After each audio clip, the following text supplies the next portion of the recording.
Many folks might not be aware of this. Dan, you might already know, but Larry Bird was renowned for his trash talking on the court. Prior to the game, he looked at me, shook his head, and said, "It's going to be a long night for you, my friend." From Dominique Wilkins left speechless after a handshake was denied, to Larry Bird getting into Chris Webber's psyche with playful taunts even before they hit the hardwood. These are first-hand accounts from NBA players who faced a legend known for his sharp wit and clutch plays that resonated in every venue. Dominique Wilkins, one of the most iconic matchups in NBA lore, took place when young Dominique Wilkins, just drafted 3rd overall in 1982, first faced Larry Bird on the court. Entering the NBA as the 3rd pick in the 1982 draft and subsequently joining the Atlanta Hawks, Wilkins was a rookie filled with enthusiasm, respect, and a strong desire to showcase his talents against the seasoned stars. Bird had already established himself as a 3-time All-Star and the defending Rookie of the Year. The moment that would shape their bond for more than 10 years occurred during what Wilkins later termed as one of their initial encounters on the court, probably in a preseason or one of the first games against the Celtics. Imagine a young Dominique Wilkins, the embodiment of basketball highlights, approaching one of his idols with sincere admiration. "I was just a rookie," he recalled, "and I was up against one of the power forwards who guarded me, and we had to face off without ducking each other. So I went to extend my hand for a shake, and he just crossed his hand behind his back." The frigid welcome took the newcomer by surprise. Bird icily denied the handshake, clasping his hands behind him. "I thought, all right, he's gearing up for the match." Then, on the very first play, he coolly remarked, "I have no idea why you're covering me, buddy," before sinking a three-pointer. It infuriated me. The mental game kicked off right away. Bird didn't waste any time after the handshake snub, trash-talking Wilkins with a sneering dismissal before nailing a three-pointer right in front of him on the opening play. I recall a moment when I drove down the lane and slammed it over him. He ended up on the floor, and as he fouled me, I couldn't help but point. He looked at me and said, "Hey, Rook." I replied, "What's up?" He repeated, "What?" Then he added, "I really like you." Despite being dunked on, Bird maintained his trademark mental game. He led the scoreboard with around 38 points. This meeting established a fierce rivalry, leading to 13 years of silence and avoidance of handshakes until retirement. Shawn Kemp. The initial meeting of Shawn Kemp with Larry Bird is notably intriguing due to their common Indiana background and the personal ties that intensified Bird's supremacy. Shawn Kemp, a forward for the Seattle Supersonics during the 1989-90 season, made the leap straight from high school. Kemp had a reputation for shattering several high school scoring records in Indiana that Bird once held. On that particular morning, a USA Today piece raised doubts about Bird's skills, implying that the 33-year-old had seen his best days. That day, they published an article claiming that Larry had lost his edge. So, he took to the court that evening to prove them wrong. "I was merely a hopeful candidate at the time." Before the match, he shook his head and remarked, "Man, it's going to be a hell of a ride for you." Bird knew Kemp from their high school days. Kemp had not only broken Bird's records, but had also dunked over Bird's brother. He informed me, saying, "You don't want to break all my records." I replied affirmatively, and then he added, "Tonight, I have something to show you." What ensued was an expert display of psychological tactics. In spite of Kim's fierce retaliation and menacing words, Bird confidently predicted his moves and carried them out with precision. "Let me share this with you, my friend. Let me share this with you, my friend." I was there, and he was openly announcing Baint's shots. He mentioned, next play, when Baint goes left, I'm going to fake and take a shot. Don't worry about it. Bird wrapped up with a stunning triple-double, 40 points, 11 boards, and 10 assists, leading the Celtics to a 109-97 victory. Yet it was Bird's sportsmanship postgame that stood out. He remarked about the guy nearby, saying, "I've never had anyone defend me this fiercely. I'm really into it. Thank you for sharing that." He said he had a bit of a rough start in the game. "Join me for a workout and let's hit the All-Star game together, my friend." This initiated a mentorship that exemplified the respect that could grow among rivals in the classic NBA. Byron Scott.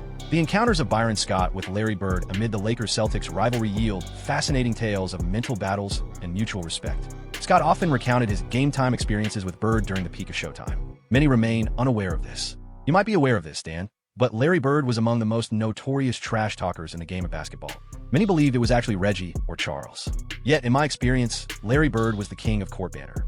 What distinguished Bird was his strategic and almost foresightful manner of dishing it out. Scott depicted Bird as the supreme master of trash talk, one who not only spoke boldly, but also delivered on his promises, adding an element of enjoyment to the fierce competition. He mentioned 2 points to us, just one play. You see, during our rotations, we would double-team Kevin McHale, and I always had to shift to the corner. Larry Bird was the one taking the shot, so he got one off. I was attempting to contest it, but he was telling me, "Scott, you're just a fraction late, just a bit late." Yet, in a specific match, Bird showcased his psychological control thoroughly. As we approached the final moments, he turned to James Worthy and confidently stated, "No need for concern. I'm heading to that corner. A screen is coming for me. We're pulling out a ball." He mentioned, I'm going to roll right over. And he's urging us to get started. He's prompting us to play even before they bring it out. He's heading straight for that corner, and I'm ready to grab him and take a shot. I'm either going to even the score or clinch the victory. It depends on how things unfold. Scott figured that it didn't count as trash talk if Bird consistently backed it up with action. Larry's demeanor was so composed that it hardly felt like he was throwing shade. But make no mistake, it was trash talk. You can't just breeze in and claim you're going to sink that shot right in front of me. That's a master of banter. Kareem Abdul-Jabbar. The clashes between Kareem Abdul-Jabbar and Larry Bird symbolize a showdown of two basketball greats from distinct times. Bound by their dedication to greatness, Kareem and Bird stood as legendary personalities that epitomized the intense Lakers-Celtics feud of the 1980s. Though their rivalry kicked off during Bird's first year, Abdul-Jabbar pointed out a standout match from Bird's second season, 1980 to 1981, as remarkable. This took place on February 10, 1981, when the Celtics triumphed over the Lakers 105-91 at the Boston Garden. I recall the game where he faced the Lakers in the Celtics' championship-winning season with him. His performance was astonishing. He seems unable to recall it. That evening, our sportscaster aired the Superman theme while discussing him post-game. Imagine a seasoned Kareem observing the burgeoning Bird, who delivered a display so commanding that even the Lakers commentators likened him to Superman. Bird tallied 36 points, 21 rebounds, 6 assists, 5 steals, and 3 blocks. He truly did it all, scoring, rebounding, assisting, and stealing. You can call it what you like. Larry possesses an exceptional intellect for the game and an impressive finesse. I held immense admiration for him as an adversary. Abdul-Jabbar remembered Boston broadcasters using the Superman theme during. After the game, the analysis highlighted Bird's outstanding performance across the board. Throughout their careers, Abdul-Jabbar and Bird faced off 37 times, with Abdul-Jabbar leading 21-16. Their rivalry reached new heights during the NBA Finals in 1984, 1985, and 1987. Although they displayed mutual respect during interviews, former teammate Kevin McHale disclosed a significant personal dislike between them. Larry and Kareem had a strong aversion to each other. The atmosphere on the court was charged, ignited by fierce rivalry and the animosity between the Lakers and Celtics. Abdul-Jabbar, who went head-to-head with greats like Wilt, Dr. J, and Jordan, always mentioned Bird as his fiercest challenger, recognizing his influence across all facets of the game. Bird's ability to stand out amongst even the most seasoned rivals underscores the significant mark he left on players like Patrick Ewing. Patrick Ewing's evolution from a doubter of Larry Bird to a dedicated admirer stands out as one of basketball's most intriguing transformation tales, deeply entwined with the cultural fabric of 1980s Boston. Growing up in Cambridge, Massachusetts, mere minutes from Boston, Ewing encountered criticism of Bird during his teenage years, with peers labeling him as unathletic. They would remark on his lack of jumping ability and other supposed shortcomings. Initially, Ewing confessed to not being a fan of Bird, instead supporting teams such as the Philadelphia 76ers. Ewing encountered Bird for the first time as professionals on November 22, 1985 at Madison Square Garden. The Celtics triumphed 113-104. Bird achieved a triple-double, contributing 18 points, 10 rebounds, and 10 assists. However, the Real highlight occurred post-game, when Ewing reached out to his skeptical friends back home to clarify the situation. Bird's playful banter enhanced the whole vibe. Ewing reminisced about Bird warning him, "You should take a seat. Your arm's about to dislocate before you snag this." Across their 30 encounters, Bird claimed victory 22 times while Ewing secured 8 wins. Their camaraderie blossomed during the lead-up to the 1992 Dream Team, where they forged a real friendship. It's amusing, you see, just how much you love to talk smack. I constantly throw shade. I throw shade on calls and when we're on the floor. It was during the Dream Team era that the banter kicked off. He never stops ribbing me and the other players, so I fired back with my own jabs, and everything just fell into place. The journey from doubtful onlooker to fierce competitor to trusted ally beautifully illustrates the admiration that top athletes cultivate for one another. John Salley. The initial meeting between John Salley and Larry Bird provides an intriguing insider's look into the dedication required to reach the pinnacle of NBA excellence during his collegiate days at summer training sessions.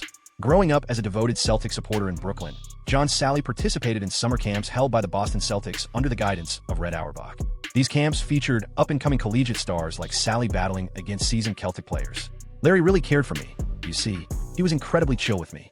I mean, Lenny, Mike Brown, alongside us, we'd be invited to play under Red Auerbach's watch. During those camps, Red was bringing in talent from all over, and I thought to myself, they don't even realize I'm a huge Celtic supporter. I kept it low-key, but the moments after the games became some of the most enlightening experiences I ever had. But then there was Larry, you know? At the game's conclusion, it struck me as quite unusual. He was adorned with so much ice, he resembled an Eskimo. It was just like this. He would engage you while being draped in ice all over. What was the reason? He would emerge after the game, His knees iced, ankles iced, shoulders iced, back cooled, and ice resting on his neck. Inside the locker room, he'd be enveloped in ice. Yet, come the next day, he'd stroll in as if free from pain. What struck me about Larry last night was how Luka releases the ball with that unique form right over his head. It was a revelation for young Salley, who compared it to her college days, where the only ice she encountered was in her Gatorade. It exposed him to the intense pressures of the NBA and the mental fortitude necessary for success at that level. For Salley, the sight of a bird encased in ice served as a poignant reminder of the sacrifices demanded for excellence. Jamal Mashburn's initial meeting with Larry Bird took place during the private scrimmages held between the 1992 Dream Team and collegiate all-stars ahead of the Barcelona Olympics. Jamal Mashburn was part of the select USA basketball team composed of top college talents, including Chris Webber, Grant Hill, and Penny Hardaway, tasked with testing the Dream Team as part of their training. Arriving at La Jolla in San Diego, we settled into the Marriott.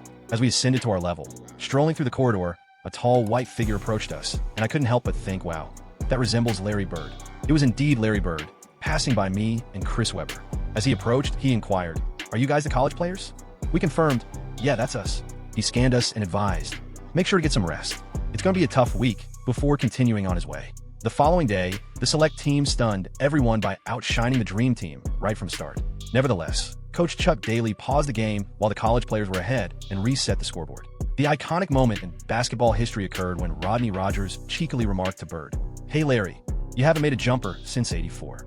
In the presence of a group that included Larry Bird, Magic Johnson, and other shooting hoops, Rodney Rogers boldly stated, "Hey Larry, you ain't hit a jumper since '84. The ensuing practice turned into folklore. The following day, we arrived, and I witnessed something unprecedented. It felt unique. Magic Johnson consistently passed the ball to Larry Bird, repeating it roughly 8 times consecutively as they advanced down the court. Every time Larry faced Rodney Rogers, he would announce his next move before executing it. One dribble, a pull-up shot going left, and scoring off the backboard. Forget it. A single dribble to the right, then a spinning shot. Forget it. He netted 9, maybe 8 consecutive baskets.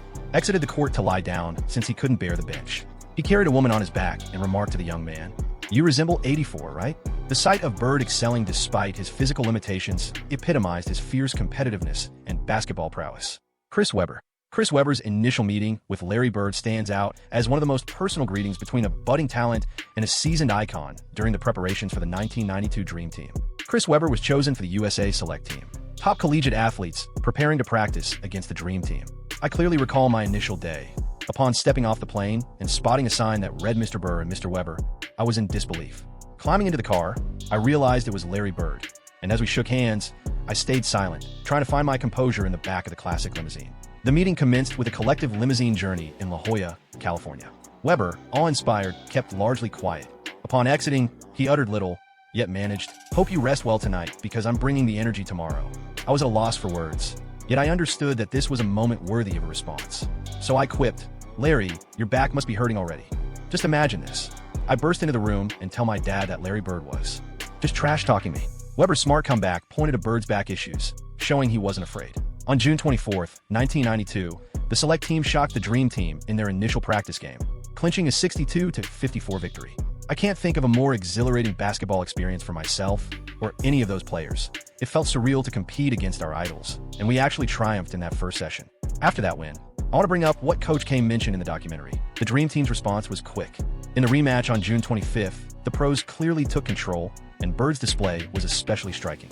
You can see Rodney Rogers sprinting full speed, and speaking of, I was struggling after that shot a couple weeks ago, similar to where he was coming from, only I was more like the young player making the shot. Amidst the avian heights, the newcomer to the Parachute Club received the ball at the baseline.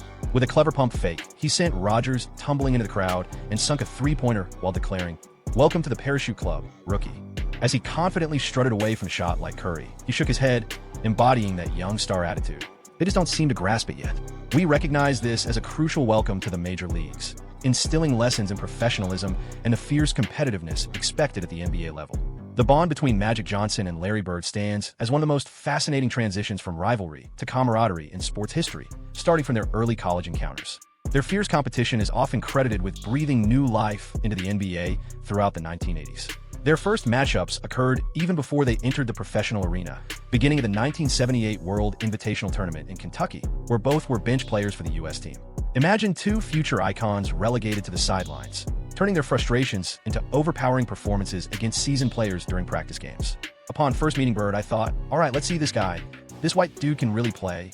Like most, I had my doubts about white players. But Larry had a skill set that many didn't possess, proving me wrong and constantly impressing me. This moment cleared away Magic's uncertainties regarding Bird's capacity to perform competitively. Just keeping it honest with you. Indeed, somewhat of that. He truly has the skills, man. He made it happen. Their subsequent meeting occurred in the 1979 NCAA Finals, in which Magic's Michigan State triumphed over Bird's undefeated Indiana State with a score of 75-64. This match, seen by 35.1 million fans, sparked March Madness as a cultural event. Prior to the game, Magic offered a cordial move, but Bird turned it down. Bird later remarked, "I wasn't interested in that. I've never been into the sentimental fluff before games." The bond between them developed during a Converse commercial shoot in 1985 at Bird's home in French Lick. Magic recalled a pivotal lunch with Bird's mom. "We realized we shared a lot, Midwestern boys from humble beginnings with the same principles. The change from their initial encounter to their lasting friendship is one of the most remarkable relationships in sports." Gary Payton.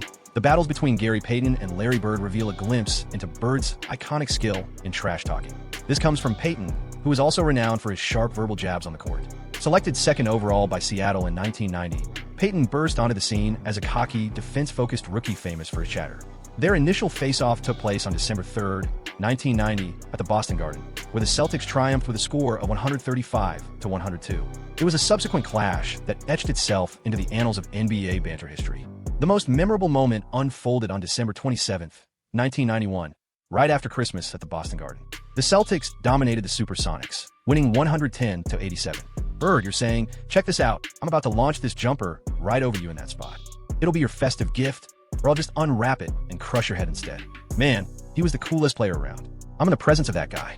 Payton, one of the top trash talkers in the game, confessed that Bird's mind games were unmatched, frequently leaving him speechless. What made Bird's tactics so effective was his cool demeanor and flawless follow-through on his threats. Let me share this.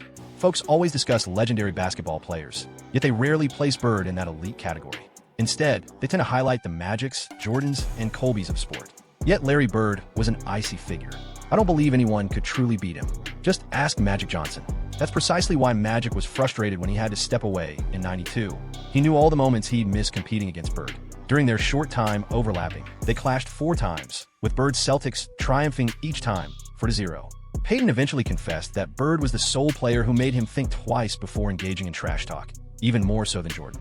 While MJ didn't deter him, Bird's sharp tongue was on another level. Nevertheless, Payton held Bird in high regard as a wonderful individual outside of basketball. The tale of the Christmas gift turned into one of Payton's favorite stories, illustrating Bird's mental superiority. Tap on one of the cards displayed to view more similar videos.